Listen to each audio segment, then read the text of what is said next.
pengabdian yang saya lakukan adalah mengenai pentingnya penyusunan laporan keuangan bagi organisasi nirlaba. Ya. Terus yang kedua, pentingkah? Ya penting, karena memang secara aturan mengharuskan bahwa masjid atau DKM harus menyusun laporan keuangan. Ya. Yang kedua adalah untuk memenuhi kepentingan para penyumbang anggota organisasi akan informasi yang relevan dalam hal jendela keuangan. Yang ketiga adalah sebagai bahan pertimbangan bagi pemberian dana atau sumbangan, dan yang keempat adalah sebagai bahan untuk pengambilan keputusan. Nah, untuk menyusun laporan akuntansi ya, di sini ada yang harus ada persamaan dasarnya yang harus diperhatikan dalam menyusun. Yang pertama adalah aktiva, dalam ini adalah harta, itu ditambah biaya itu harus sama dengan total kewajiban ditambah aset bersih ditambah dengan penerimaan atau pendapatan. Dan penjelasannya adalah aktiva aset atau harta adalah aset atau harta yang dimiliki oleh perusahaan atau organisasi nirlaba, dalam hal ini adalah masjid. Kedua adalah kalau menyangkut dengan pengeluaran atau biaya adalah pengorbanan atau pengeluaran dilakukan oleh suatu perusahaan atau perorangan atau organisasi nirlaba yang bertujuan untuk memperoleh manfaat lebih dari aktivitas yang dilakukan. Terus yang ketiga, kewajiban atau hutang. Ya. Kewajiban yang harus dilunasi dalam kurun waktu tertentu kurang dari 1 tahun. Dan yang keempat, aktiva bersih atau modal, ya, yaitu jumlah seluruh aktiva dikurangi kewajiban yang harus dibayarkan. Dan yang kelima, mengenai penerimaan atau pendapatan, yaitu jumlah uang yang diterima oleh perusahaan atau organisasi dari kegiatan, ya, aktivitasnya seperti penjualan produk dan atau jasa kepada pelanggan. Nah, jadi ini harus sama, ya, harus balance antara aktiva ditambah biaya itu harus sama dengan kewajiban aset bersih ditambah dengan pendapatan. Kalau nggak sama berarti ada yang keliru. Selanjutnya adalah ini contohnya, ada contoh dari kegiatan yang ada di masjid, ya. Dan biasanya masjid itu ada yang namanya transaksi, ya. Ini transaksinya bisa per tanggal, ya. Per tanggal bisa ada satu transaksi, bisa lebih dari satu transaksi. Misalkan di sini ada tanggal 2 Juni 2022, DKM menerima sumbangan masyarakat sebesar 5 juta, ya, separuh dari sumbangan tersebut untuk disalurkan kepada anak yatim piatu. Terus tanggal 3, DKM menerima kenceleng, ya, menerima kenceleng, ya, dari tanggal 1 sampai dengan, ya, tanggal 1 sampai dengan 3 Juni 2022 sebesar 550.000. Tanggal 5 Juni DKM membeli pasangan untuk kenyamanan ibadah sebesar 252.000 dengan penyusutan 4 tahun. Tanggal 7 Juni DKM menerima zakat, infak dan sedekah khusus dari Baitul Bait sebesar 1,5 juta. Tanggal 10 Juni DKM membayar tukang untuk perbaikan masjid dari tanggal 1 sampai dengan 10 Juni sebesar 1 juta, dan DKM juga menerima kenceleng dari jamaah dari tanggal 4 sampai dengan 10 Juni sebesar 650.000. Tanggal 20 Juni DKM membayar listrik dan air bulan Juni, ya, masing-masing sebesar 250 dan 150.000. Tanggal 26 DKM menerima kenceleng, ya, jamaah dari tanggal 11 sampai dengan 26 Juni, ya, 2022 sebesar 750.000, ya. Di samping itu juga DKM mengeluarkan untuk bantuan anak yatim piatu sebesar 1,5 juta. Tanggal 29 DKM membayar ustadz sebesar 650.000, dan DKM juga menyalurkan SIS kepada yang berhak sebesar 1 juta. Terus yang tanggal 30, ya, DKM membeli CCTV, ya, ke toko aman terkendali, ya, dengan harga 2.160.000, ya, dan dibayar tunai 1.750.000, sisanya dibayar bulan depan. Nah, atas dasar transaksi yang terjadi di DKM tersebut, maka kita harus membuatkan jurnal, ya, dan jurnal itu harus didasarkan pada persamaan dasar akuntansi, ya. Di sini ada transaksi tanggal 2, ya, kami hanya memindahkan yang transaksi-transaksi yang tadi sesuai dengan tanggal, ya.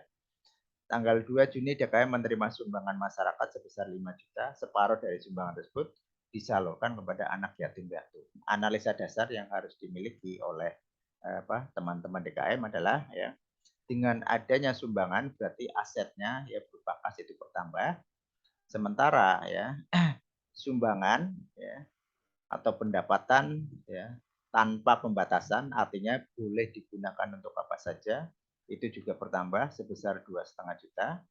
Sementara sumbangan ya, atau pendapatan dengan pembatasan karena memang dari si penyumbang kepinginnya disalurkan kepada anak yatim piatu ya. Artinya dengan pembatasan, artinya dikhususkan untuk yatim piatu saja bertambah 2,5 juta. Nah, bagaimana persamaan dasarnya? Ya, di mana aktiva ditambah biaya sama dengan kewajiban, aset bersih ditambah pendapatan, maka di sini tanggal ya tanggal 2 Januari ya, kasnya bertambah 5 juta, di mana untuk pendapatan yang sebelah kanan ini ada 2,5 juta tanpa pembatasan ya, sama dengan ini, sementara 2,5 juta dengan pembatasan. Itu adalah ya persamaan akuntansinya dan jurnalnya.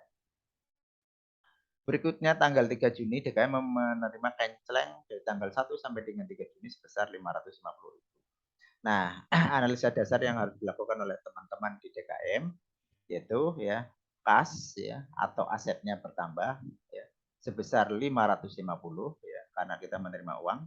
Nah, sementara penerimaan kenceleng itu dianggap sebagai penerimaan yang tanpa pembatasan, artinya boleh digunakan untuk apa saja sebesar 550 ya. Dan di sini tanggal 3-nya persamaan dasarnya akuntansinya adalah ya ini tanggal 3 ya, kasnya bertambah 550, sementara sisi pendapatan yang sebelah kanan ya tanpa pembatasan sebesar 550. Lalu kita jumlahkan ya 5 juta ditambah 550 jadi 5 juta 550. Dan ini untuk sisi ya yang sebelah kanan, sisi pendapatan yang tanpa pembatasan 2,5 ditambah 550 alias 3 juta 050 ya. Dan untuk yang dengan pembatasan 2,5 juta. Dan jumlah 5,5 juta ini harus sama dengan ini. Sisi kiri dan sisi kanan itu harus sama ya. Yang tengah-tengah merah ini adalah pembatas ya. Yang ini adalah sebelah kiri, yang ini sebelah kanan harus sama. Kalau nggak sama berarti keliru. Berikutnya tanggal 5 Juni membeli kipas angin ya sebesar 252 dengan masa penyusunan 4 tahun. Nah, analisa dasar yang harus dilakukan oleh DKM dalam ini adalah yang mengelola keuangan, dia harus membunyikan ya kipas angin ya itu dianggap sebagai harta karena bertambah nilainya 252, sementara kas ya karena kipas angin dibeli dengan uang berarti kasnya berkurang sebesar 252. Dan kalau kita perhatikan pada persamaan dasarnya ya pada tanggal 5 Januari 5 Juni ini ada kas ya berkurang 252. Satu sisi ya untuk yang peralatan ini bertambah 252 ya 252 sehingga 500 5 juta 550 dikurangi 252 di sini menjadi 5 juta 290 ya. Dan ini ya kalau kita jumlahkan 252 sementara untuk yang kolom sebelah kanan ya itu masih tetap ya jumlahnya sama dan jumlah ini kalau ditambah dengan jumlah ini itu sama dengan ya sama. Ini sama ya. Ini jumlahnya ya sama dengan ini. Harus sama. Selanjutnya tanggal 7 Juni DKM menerima zakat infak sedekah dari Baitul Bait sebesar 1,5 juta dan analisa dasar yang harus dilakukan oleh bagian keuangan dalam hal ini adalah DKM yaitu menerima uang sebesar 1,5 juta alias kas bertambah 1,5. Nah, di sisi yang lain ya penerimaan SIS atau pendapatan dengan pembatasan. Kenapa dengan pembatasan? Karena memang dikhususkan untuk zakat, infak, dan sedekah. Selain itu tidak boleh. Ya, bertambah sebesar 1,5 juta. Maka kalau kita lihat persamaan dasar akuntansinya ya pada tanggal 7 Juni 2022 ya di sini bertambah 1,5 juta ya. Ini tidak ada peralatannya karena memang tidak ada pembelian peralatan. Sementara pada sisi pendapatan ini juga bertambah 1,5 juta pada kolom ya pendapatan dengan pembatasan karena memang ini harus dibatasi ya. Ini harus dibatasi. Dan kalau setelah itu kita jumlahkan ya 5.200 sekian ya ditambah 1,5 juta menjadi 6.700 sekian ya. Kemudian ya. Kemudian untuk kipasnya juga sama 252 ya. Dan untuk pendapatan tanpa pembatasan ya 3.050 dan untuk yang dengan pembatasan ini juga kalau dijumlahkan menjadi 4 juta. Ini 7.050.000 ya. Ini juga kalau dijumlahkan 7.050.000 juga. Jadi sama antara sebelah kiri dan sebelah kanan. Ya. Kemudian tanggal 7. Kemudian tanggal 7.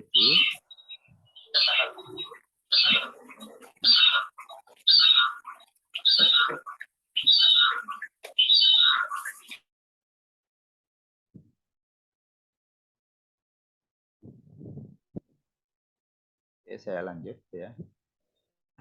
Untuk tanggal 7, tanggal 10 maksudnya, DKM membayar tukang untuk perbaikan masjid dari tanggal 1 sampai dengan 10 Juni 2022 sebesar 1 juta. DKM menerima kenceleng dari jamaah dari tanggal 4 sampai dengan 10 Juni sebesar 650.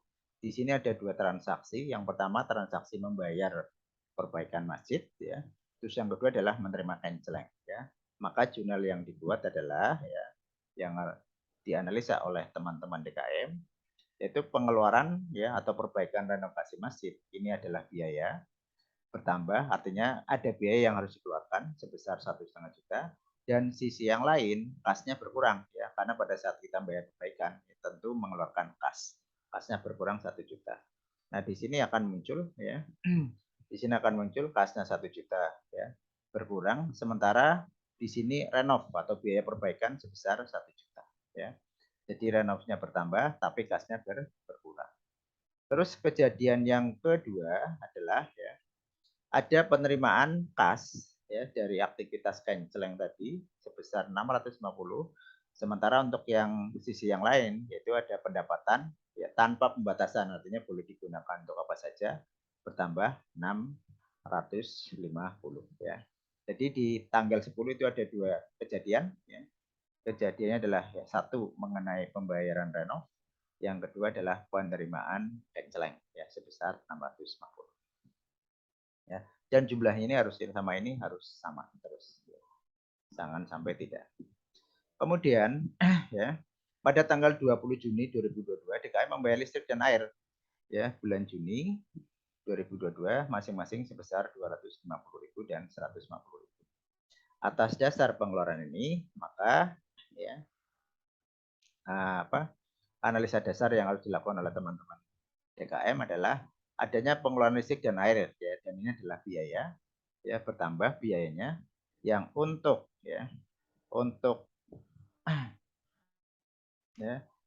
yang listrik sebesar 250 dan untuk yang air sebesar 150.000. Nah, kas yang harus dikeluarkan adalah sebesar 400.000. Nah, ini ya. Jadi kas yang harus dikeluarkan sebesar 400.000. Sementara untuk listrik ya, ini 250 dan untuk air ya sini adalah biaya air adalah 150 ya. Jadi satu sisi ini berkurang tapi menambah untuk beban yang lain atau biaya. Jumlahnya ini pasti harus sama antara kolom sebelah kiri ya dengan kolom sebelah kanan. Kemudian tanggal 26 Juni DKM menerima kenceleng jamaah dari tanggal 11 sampai dengan 26 Juni ya sebesar 750. Di sisi yang lain juga DKM harus mengeluarkan bantuan anak yatim piatu sebesar 1,5 juta. Maka di sini ada dua transaksi ya. Dan ya yang harus dilakukan oleh teman-teman DKM adalah yang pertama penerimaan kenceleng ya berarti kasnya bertambah. Sementara pendapatan tanpa pembatasan juga bertambah 750 menjadi 750. Ya sisi yang tanpa pembatasan ini ya ini muncul 750 sementara kasnya juga bertambah 750. Nah, transaksi yang kedua pengeluaran anak yatim ya berarti ini ada pembiayaan untuk anak yatim sebesar 1,5 juta dan untuk kasnya itu juga berkurang 1,5 juta. Nah, di sini juga berkurang 1,5 juta. Seperti itu. Ya.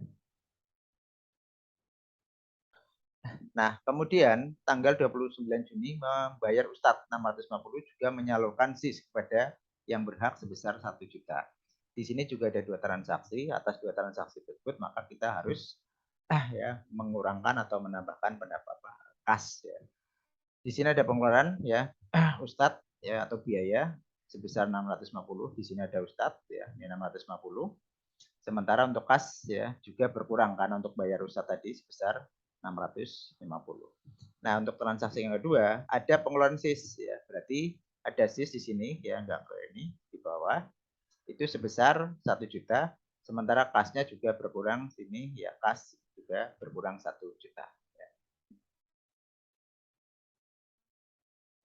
Terus tanggal 30 merupakan tanggal terakhir membeli CCTV toko aman terkendali dengan harga 2160, baru dibayar 1750, sisanya dibayar bulan depan. Pemasangan CCTV guna menjamin keamanan barang milik masjid dan jamaah yang beribadah. CCTV diwujudkan 8 tahun. Atas dasar ini ya DKM harus menganalisa di mana CCTV-nya ya, DKM mempunyai CCTV atau masjid ada CCTV ya, itu dianggap sebagai peralatan atau aset bertambah dengan nilai 2160. Sementara ya baru dibayar 1.750.000, kasnya berkurang 1.750. Nah, karena baru dibayar 1.750 maka ada hutang sebesar 410 ya, seperti ini. Ya, jadi di sini ya ini ada ya, untuk peralatan ini nanti bertambah sebesar 2160. Sementara kasnya berkurang di sini adalah 1750. Hutang atau kewajiban di sini bertambah 410. Seperti itu, ya. Ini adalah untuk transaksi dari tanggal 1 sampai dengan tanggal 30. Ya. Kalau ada pertanyaan silakan, tapi kalau misalkan belum saat ini ya bisa juga mencatat pada kolom chat ya untuk nanti dijawab. Ya. Nah, setelah itu kita membuat penyesuaian. Ya. Penyesuaian ya terkait dengan peralatan yang kita beli karena di situ ada penyusutan. Di sini tanggal 3 Juni DKM membeli kipas angin 252 susunannya 4 tahun. Maka di sini tulis harga kipas angin 252.000, umur ekonomi sebesar direncanakan 4 tahun atau sama dengan 48 bulan. Maka penyusutan setiap bulannya adalah 252 dibagi 48 sama dengan 5.250 per bulan. Jadi setiap bulan umur dari kipas angin tersebut berkurang ya sebesar 5.252. Begitu juga dengan yang CCTV. Ya CCTV ini harganya 2160 ya. Ya harga ini bukan kipas angin tapi CCTV sebesar 2160. Rencana pakai adalah 8 tahun atau 96 bulan. Maka ya penyusutan per bulan ya adalah 2160 dibagi 96 sama dengan 22.500. Jadi per bulan CCTV nilainya berkurang sebesar 22.500 seperti itu. Nah, kemudian setelah semua dilakukan baik mulai jurnal, persamaan akuntansi serta penyesuaian, maka disusunnya yang namanya laporan laba rugi, neraca, laporan aset bersih serta laporan arus kas ya. Bentuknya seperti apa? Nah, bentuknya seperti ini. Jadi ada pendapatan di mana dalam pendapatan itu adalah penerimaan tanpa pembatasan, ada sumbangan kencereng 2,5 dan kencereng totalnya kalau dijumlahkan sebesar 1.950 sehingga totalnya 4.450. Pengeluaran yang tanpa pembatasan untuk renovasi masjid sebesar 1 juta, listrik 250, air 150, untuk bayar ustadz 650, penyusutan peralatan tadi yang 22.500 dan 5.200, totalnya 27.750 sehingga ya total 4.450 ya, kalau ini ditotalkan menjadi 2.077, maka aset bersih tanpa pembatasan yang masih dimiliki oleh masjid adalah sebesar 2372. Penerimaan dengan pembatasan itu ada sumbangan sebesar 2,5 juta, untuk SIS juga 1,5 juta, totalnya 4 juta. Lalu ada pengeluaran ya untuk pembayaran anak yatim piatu 1,5 dan untuk SIS sebesar 1 juta. Sehingga ini 2,5 juta ya. 4 juta dikurangi 2,5 menjadi 1,5 sisanya ya, seperti itu. Nah, kemudian disusunlah laporan keuangan ya. Kas ini 18 ya. 1898 ini adalah sisa terakhir kasnya. Sementara untuk peralatan totalnya adalah 2412, total akumulasi penyusutan tadi adalah 27750 ya. Sehingga total untuk asetnya adalah 1898 ya, ditambah ya peralatan dikurangi dengan penyusutan ya. Begitu juga untuk yang hutang lancar, ini kita masih punya 410 ya. Sementara aset bersih tanpa pembatasan tadi 2372 ya. Jadi yang ini 2372 ya. Sementara untuk yang 1,5 juta adalah pengurangan yang ini ya. 4 juta dikurangi 2,5. Ini muncul di sini ya. Sehingga total antara ya antara yang aset bersih ini dengan yang sini itu harus sama. Ini harus sama. Jumlahnya adalah 3.872.250. Ini kalau dijumlahkan juga sama ketemu. Ya. Kalau nggak sama berarti salah. Nah, bagaimana dengan laporan aset bersih? Ya, laporan aset bersih tinggal menambahkan tadi ya. Jadi yang tanpa pembatasan awal Juni memang tidak ada. Sementara sampai dengan akhir Juni jumlahnya 2372 ya sama. Ya.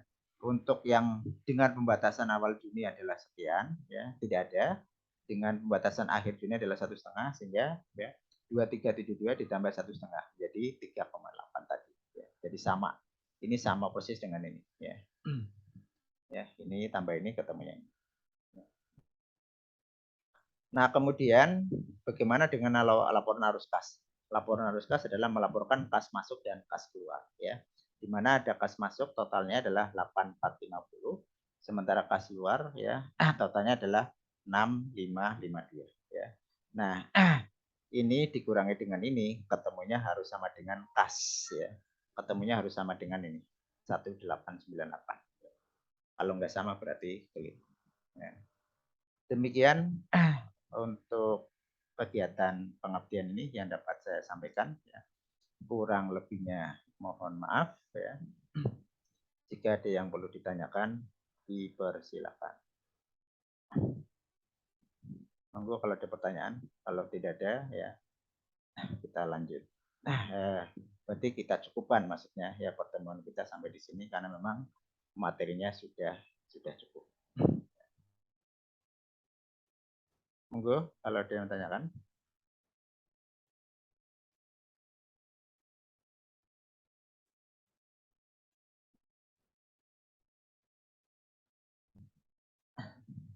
Baik, kalau tidak ada yang bertanyakan, maka saya cukupkan pertemuan kita sampai dengan malam hari ini. Sampai dengan hari ini maksudnya ya. Terima kasih atas kehadirannya. Ya. Prinsipnya laporan ini adalah sangat penting untuk diterapkan di masjid agar nanti diketahui setiap bulannya berapa kas yang masih ada, baik yang dengan pembatasan maupun tanpa pembatasan, aset-aset yang apa saja yang dimiliki oleh masjid tersebut, ya, serta ya hal-hal apa saja yang menjadi catatan ya, terkait dengan laporan keuangan di masjid. Saya cukupkan pertemuan kita sampai di sini.